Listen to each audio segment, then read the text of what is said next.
Hey guys, this is Illusionist Jason Bishop. I'm back discussing another piece of magic. In this case, it's from 1978. It's Johnny Cash Magic Trick with Steve Martin. I have never seen this. I have no idea what's about to happen. I'm going to watch this along with you for the first time and give you my thoughts on it as a professional illusionist.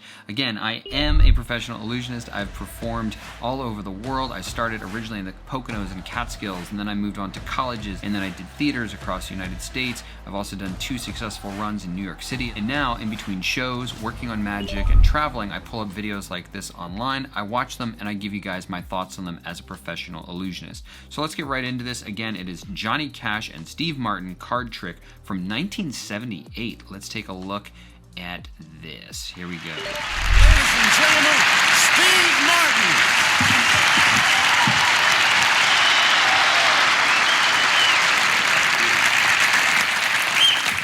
I thought before I play a banjo tune, I was practicing backstage and I wanted to show you a card trick. Do you mind?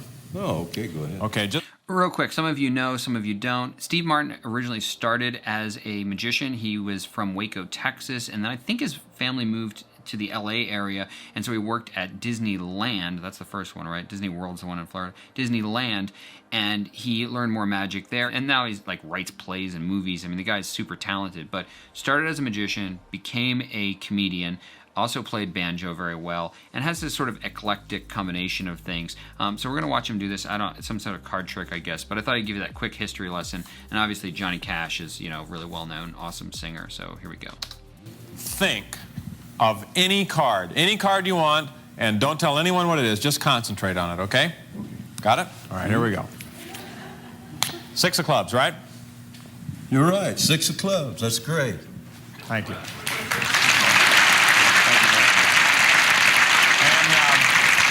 Just so people know we're not playing a joke on them, tell the people that we did not rehearse this ahead of time and just...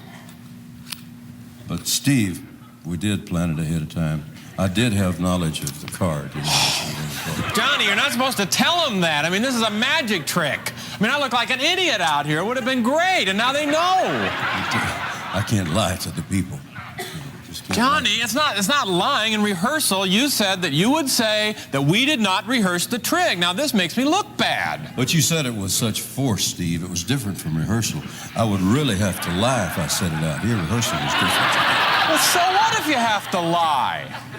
I mean, what's lying in today's world? It's nothing. I mean, come on. It's hardly even wrong. Well,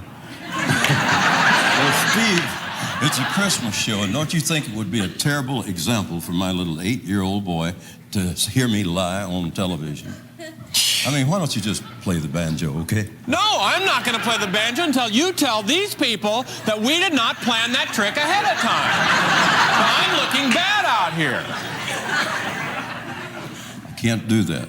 That would be lying, and when one person tells a lie, that makes it okay for everybody to lie.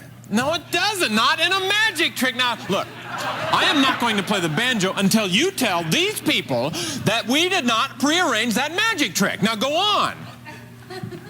You will? Yes, I will play the banjo. Yes.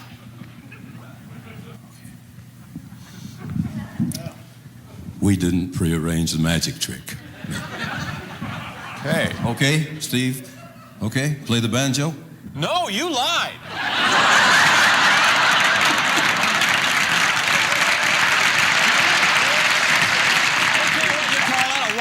A little fib, but you lied, and once one guy starts lying, that's okay for everybody. That's why I said I would play the banjo, because I was lying, so that's it. I mean, if you want to lie, that's okay, but that's not for me. That's not my work. Lying is not for me. I'm sorry. That's it. Thank you.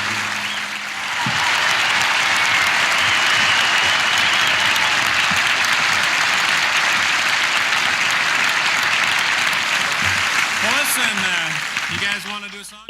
It's interesting. The other guy there was Chris Christopherson, who was a big country music star, and then I think he did some movies and stuff. But I always heard some cool story about him where nobody would listen to his demo tapes in Nashville and in the music industry. And so he found this producer's house, and he like rented a helicopter and had the helicopter land on the guy's back lawn, ran out, said, "This is my demo tape," and then flew off in the helicopter. And then that dude called him and was like, "Yeah, I like your stuff, and you made a pretty big impression on me, so let's do this." I apparently that story is true. I don't know if it is or not, but I've heard that multiple times, and I think it is true. And I just love when somebody like has that sort of like force where they really, really want to make it, and they do something incredible like that to get noticed. Obviously, that was not a real magic trick. There was like a magic trick up front for 2 seconds, and then the rest was just a joke. But I have to say, I really love that joke. And if I watch somebody's show and they did something similar to that, obviously I do not want anybody ripping off Steve Martin's bit here. But you know, Steve Martin's really well known for this sort of deconstructing the constructs that we have in society, and that's what he was doing a lot in the 70s, and where he was really, really popular. I mean, I don't think people, I don't actually fully understand how popular Steve Martin was live. He was doing, I think it was like arenas. I read his book Born Standing Up. If you're an entertainer, I have to say, I don't think I've ever read a better book, and I even pronounced that really clearly right there, better. I don't think I've ever read a better book about entertainment than Born Standing Up by Steve Martin. I have the audio version, I have the book version.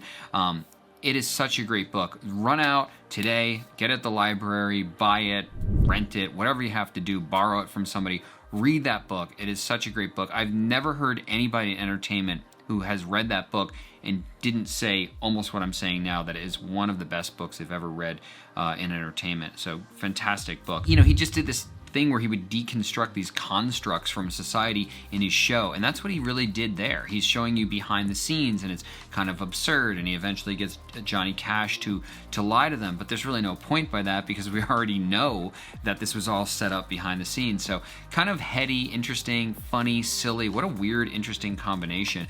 But again, he was way before my time in that. By the time I was aware of Steve Martin, he was just a major movie star. So I would watch him in movies like Parenthood, the one where he was like Cyrano de Bergerac, Roxanne, I think it was called, Dirty Rotten Scoundrels. That was awesome. Love that movie. But, you know, he was a magician. He does know how to do magic. And the funny thing about Steve Martin is he still loves magic. So if you're at a magic show in LA or New York, you look around, you might see Steve Martin in the audience legit, because he still loves magic, still has a passion for magic. I mean, he's respected by Jerry Seinfeld and all of these huge comics, and looked at as this sort of icon of the 70s when he was doing, like I said, arenas and theaters and stuff. He was just enormous. And he's still a big proponent and fan of magic, and he sees magic shows and gives sort of accolades to magicians who really do well, and that's really meaningful when someone of his stature comes up and says, you know, I really enjoyed your show. I think it's really cool though that he's on this like Christmas special with Johnny Cash and Chris Christopherson. These are the biggest stars in part of their time, and he was right up there with them.